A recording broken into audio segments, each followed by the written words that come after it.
Bonjour YouTube, aujourd'hui je profite de la météo qui est pas trop moche pour vous faire une petite vidéo 2 en 1 qui était prévue au départ pour faire juste la présentation du matelas que j'ai acheté sur le Bon Coin, qui date un peu maintenant, mais qui est fait pour deux. Et comme je m'en sers aussi dans ma tente Una de chez Hilbert, qui est soi-disant pour une personne voire 1,5, mais on s'en sert à deux. J'ai voulu faire une petite vidéo présentation pour vous montrer que tout ça, ça tient bien dedans, et que finalement pour une configuration 4 saisons, mais donc plutôt même hiver, sauf si c'est conditions catastrophiques, ça fait tout à fait bien le job.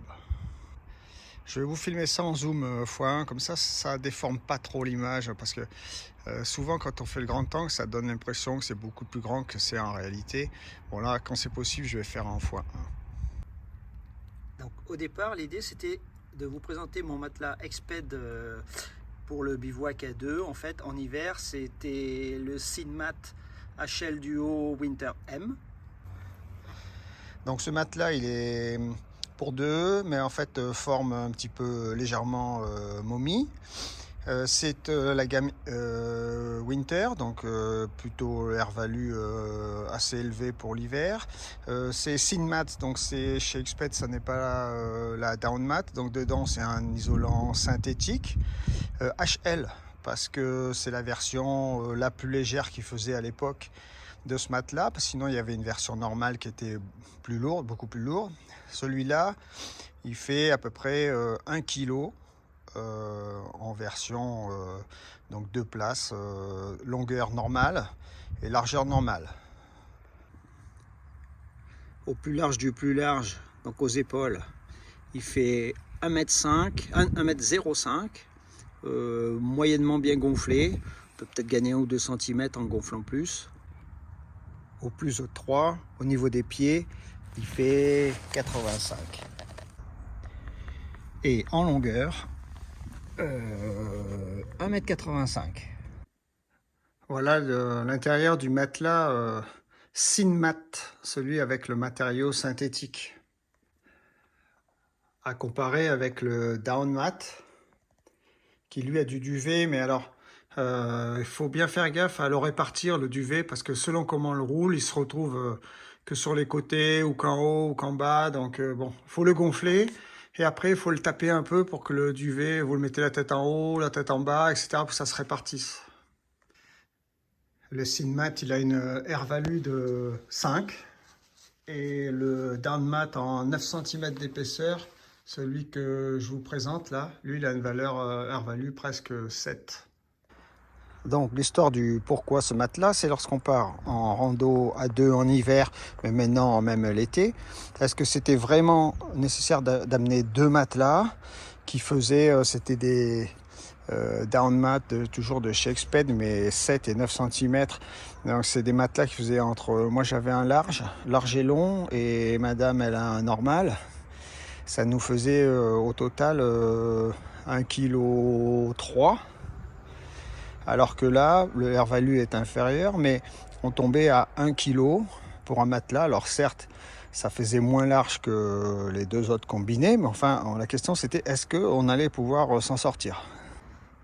Après, il y avait une autre question, comment on gère le quilt, parce que c'est un Enlighted Equipment, un Enigma 10 degrés Fahrenheit, qui est vendu avec des sangles longueur normale. Moi en option j'avais pris, parce que j'avais prévu pour que ce soit confort pour un matelas long et large, mais pas aussi large que ça. J'avais acheté les sangles optionnelles qui sont plus longues, mais en fait elles sont pas beaucoup plus longues. Et la question c'était est-ce que je vais pouvoir les mettre. Donc on voit que oui, En les tirant au max, on arrive à faire le tour du matelas avec la sangle. Donc pour ce qui est du quilt, déjà, c'est faisable. Bon, la sangle est limite, hein, mais elle va pas péter, mais enfin, bon, faudrait pas que ce soit plus large. Bon, ensuite on parle d'hiver. Donc matelas plutôt épais, duvet plutôt épais. Donc est-ce qu'on arrive à tenir deux duvets de température confort entre 0 et -5, et limite confort -8, -10, théorique, parce que moi Mon quilt, en fait, il va pas aussi bas que ça, hein. C'est ce qu'ils disent, moins 12 limite confort sur le site, mais en fait, non, hein. Ça sera plutôt moins 7 limite confort. Est-ce que déjà ça tient? Bon, comme vous pouvez le voir, ouais, ça tient. On est proche des parois. Mais enfin, c'est pas pire que dans certaines tentes 2 places où on touche encore plus que ça, hein. Donc, troisième question, la problématique de la tente. C'est une 4 saisons vraiment qui est costaud pour l'hiver. C'est la gamme Red Label, c'est pas la plus costaud. La gamme noire, le Black Label, c'est pour les conditions encore plus extrêmes. Mais celle-là, c'est vraiment de la 4 saisons très très sérieuse avec, comme vous le voyez, le tissu qui va jusqu'au pied, hein, enfin jusqu'au sol.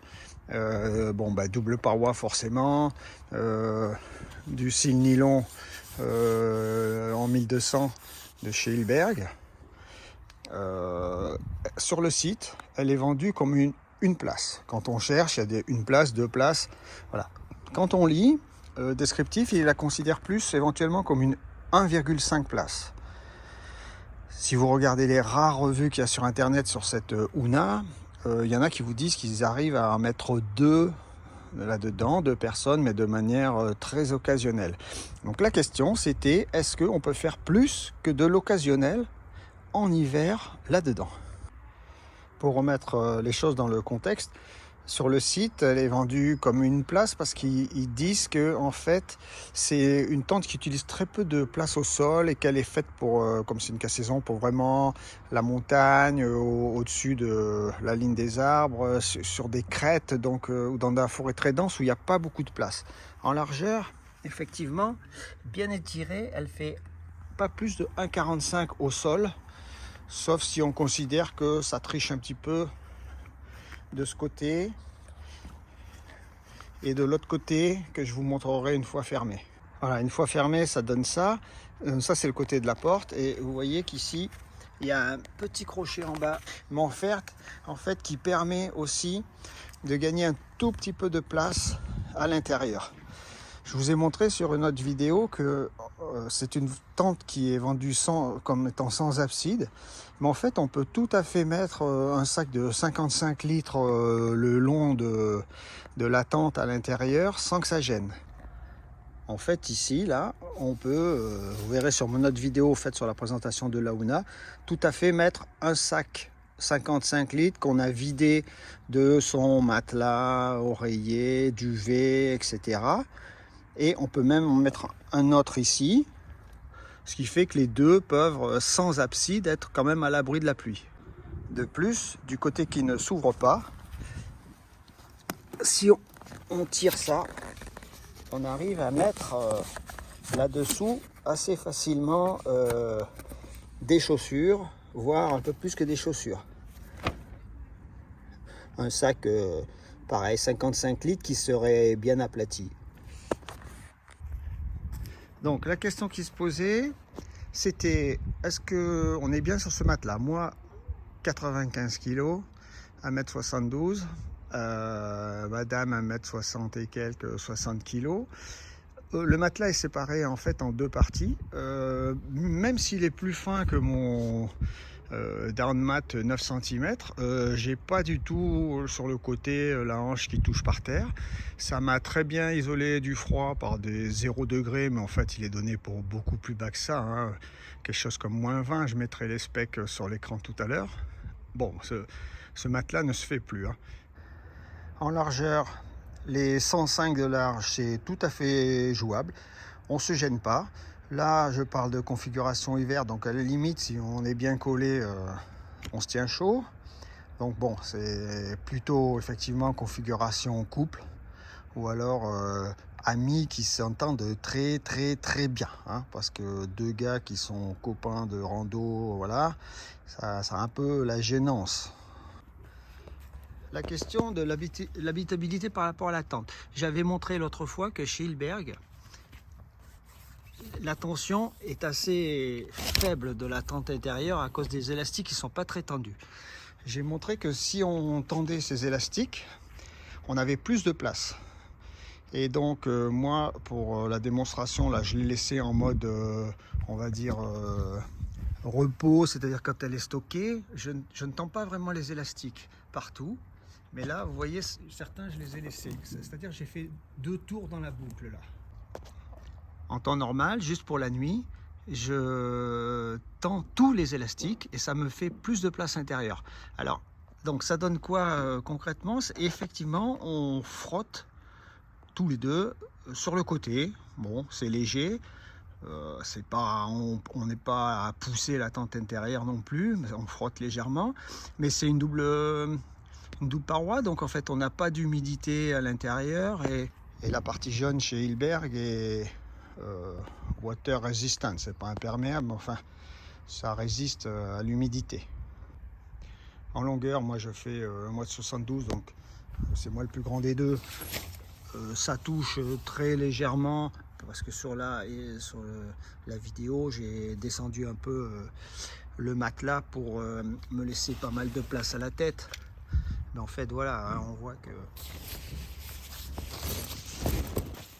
il y a de la place, ça ne frotte pas vraiment par terre. On n'a pas les pieds qui, enfin moi j'ai pas les pieds qui pendent, j'ai encore un peu de place au-dessus de la tête où je mets mon téléphone. Ici, comme je l'ai montré, on peut encore mettre dans le coin et le long des chaussures. Je vous la montre de profil sur le dessus pour vous montrer qu'effectivement il n'y a pas d'abside, mais avec ces petites guidelines qui tirent sur le côté, ça laisse en réalité de quoi juste poser 2 sacs et on peut répartir les chaussures.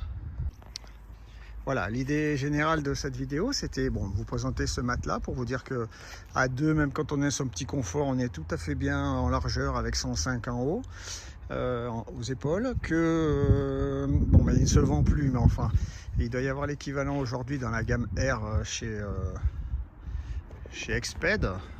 Donc je ne peux pas en parler parce que je ne l'ai pas essayé, mais celui-là, pour des températures négatives, ça fait tout à fait le job. On peut utiliser, c'était aussi la question, la Hoona autrement qu'en occasionnel à deux. On peut tout à fait envisager une rando, même en hivernal, à part s'il y a énormément de matos, des grosses doudounes, des crampons, etc. Mais on peut tout à fait envisager la Hoona à deux dans une rando, même l'hiver. Et moi, à titre personnel, ça me fait me poser des questions parce que pour ça, justement, j'avais la Staika qui est de chez Hilberg, qui est une Black Label, qui pèse 4 kg complète sans le tapis de sol. Celle-là fait 2,3 kg.